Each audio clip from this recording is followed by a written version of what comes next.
Patuloy tayo sa mga balita. Laman ho ngayon ng mga pahayagan ang isang petisyon laban sa mag-asawang Cayetano, si dating Secretary Alan Peter Cayetano at Mayor Lani Cayetano ng Taguig City dahil sa tumatakbo sila sa magkahiwalay na distrito sa Taguig City.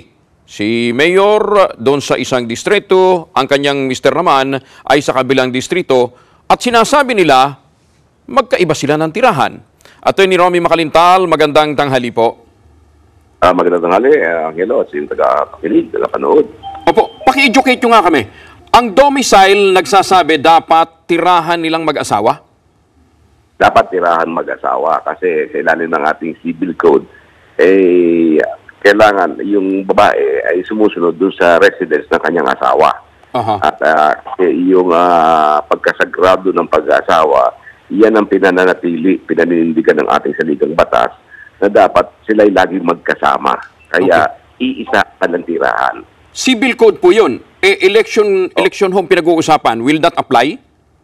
Well, i-apply din ho yun dahil sa iyang mga batas na yan, ang pinag-uusapan dyan yung domicile, yung pagsasamahan nila. Kaya yung kung ano ang tirahan nila, magiging bahagi yan ng kanilang qualification. Katulad yan nung kay Imelda Marcos noon na-challenge din yan dahil sa siya ay taga San Juan, dahil sa si Pangulong Marcos noon ay taga San Juan nakatira. Kaya ang sinasabi nga noon, siya ay nakatira sa San Juan. At natigil lamang yan noong mamatay ang kanyang asawang si Ferdinand Marcos. Kaya sinabi na siya po pwede nang lumipat sa Leyte. So may mga jurisprudence na pala talaga nito?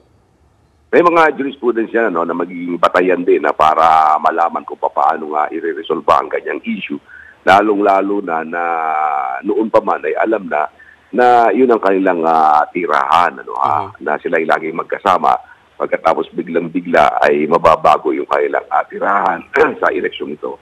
Attorney, hindi ba pwedeng i-claim na ancestral home yung tirahan ng isa sa mga partner?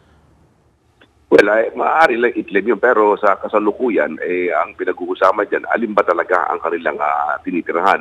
Yung ancestral home o yung bago nilang tirahan na kung saan talagang doon sila umuuwi kapag sila talaga ay tapos na sa kanilang mga gawain. Kasi ang isang domicile, ito yung parang pugad yan ng ibon, di ba? Yung ibon, saan man siya pumunta, babalik siya dun sa pugad na yun. Iisa lamang ang kanyang pugad.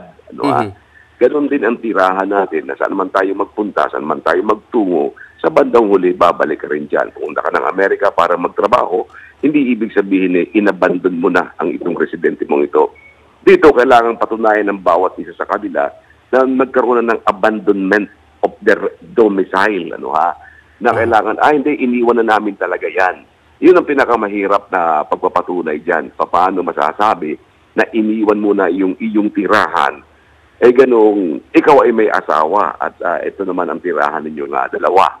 So yun ang pinakamabigat na argumento laban sa kanila dahil sa biglang-bigla kasi ang pangyayaring ito. Siguro kung yan noong pa man na nasabi na nila kagad, nag-claim na sila ng magkakaibang address, baka sakali pa. Pero ito ngayon, bakit ngayon lamang sa pagkakataong ito nangyari ang bagay na yan? But more than anything, attorney, parang delikadesa na lang. Yung bang magkapatid na tumatakbo sa magkaibang distrito, parang natanggap na natin, o kaya mag-ama, natanggap na natin, tinolerate na nga natin yung senador, mayor, congressman, lahat sila.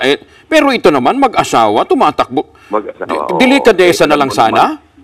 Kasi sa batas natin, wala ay yung delikadese.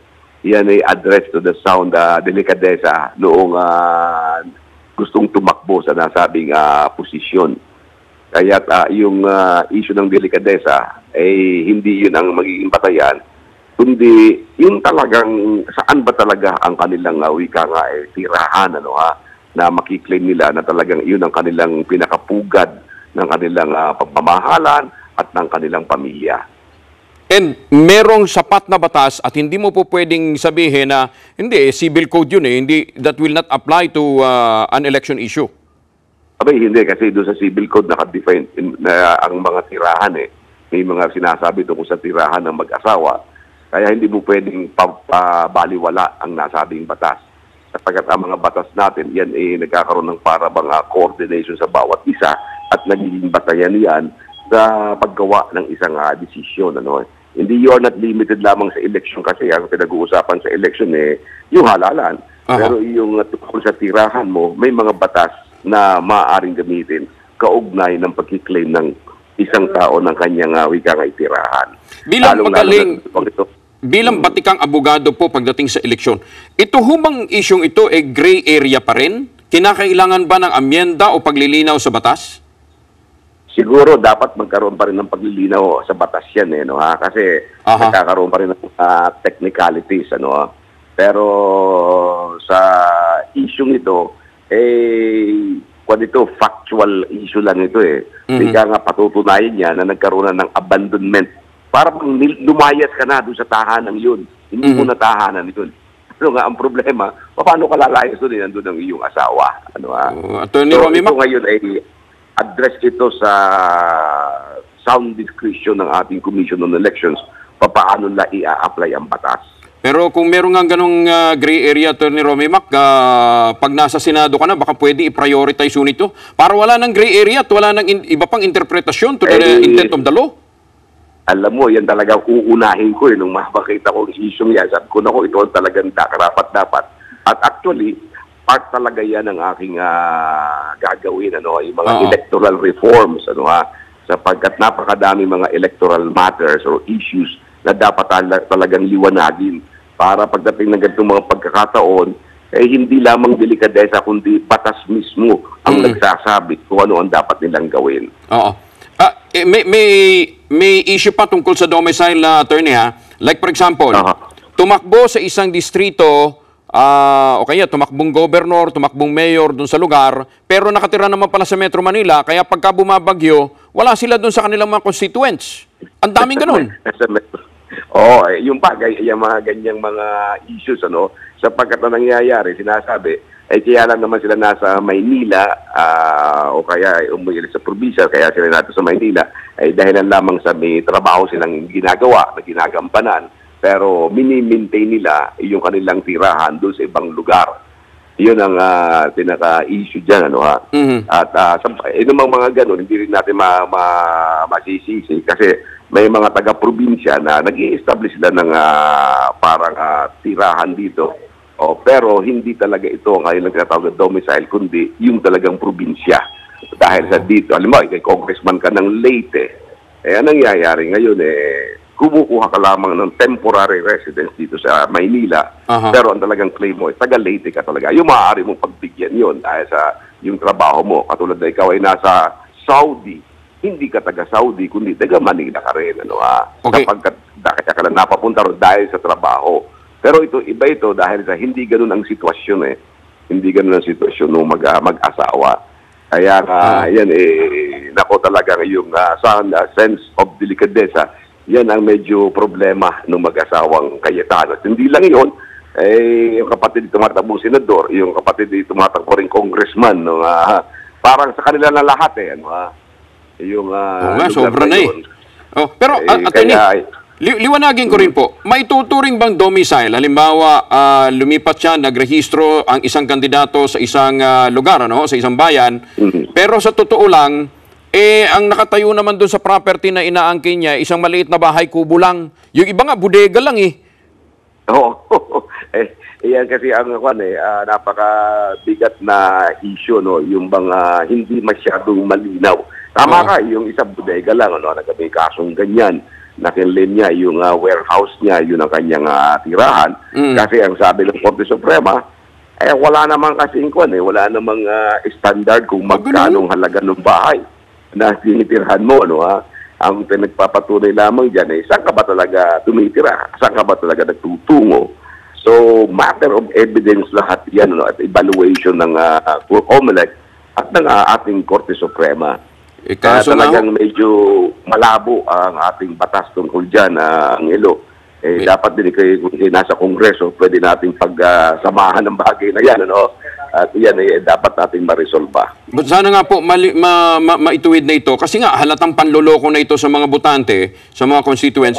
Higit sa lahat, pag panahon na kailangan sila, wala sila dun sa kanilang lugar at napapabayaan yung mga constituents. Asahan mo ang at talagang itagahan mo yan sa bato at talagang yan ang ating gagawin sa ating pag tayo pinalad dyan at sa ating matulungan nga tayo ng ating mga kababayan para yung electoral reforms ay may pagpapatuloy yan. Itong classic example pa ha, yun diniklarang residensya ng isang kumakandidatong senador. Pero residensya din siya ng kumakandidatong mayor at residensya din siya ng isang kumakandidatong congresswoman. Ano yun? Nakatira sila sa isang bubong? Yan ang pinakamabigat na issue dyan sa bagay na yan. No, talagang halos parang komedya na nga daw yan sinasabi. Talagang yung circumvention of the law na sinasabi ay ito isang malaking challenge ito sa ating Korte Suprema. At ang ating Korte Suprema at saka ang ating COMELEC ay ang dapat na magresolba ng bagay na yan at makita nila na dapat din magkaroon ng magandang halimbawa ang bagay na ito. Anyway, Atty. Romy Mac, inaasahan namin na pagka kayo nandun na sa Senado, isa ito sa mga magiging prioridad. Kasi nga po, lantarang panloloko na ho ito sa mga botante. Maraming salamat po. Magandang tanghali. Makakasa ka, Angelo. At maraming salamat. Magandang umaga sa iyo at sa iyong mga tagapakinig. Si Atty. Romy Macalintal, isa pong batikang election lawyer.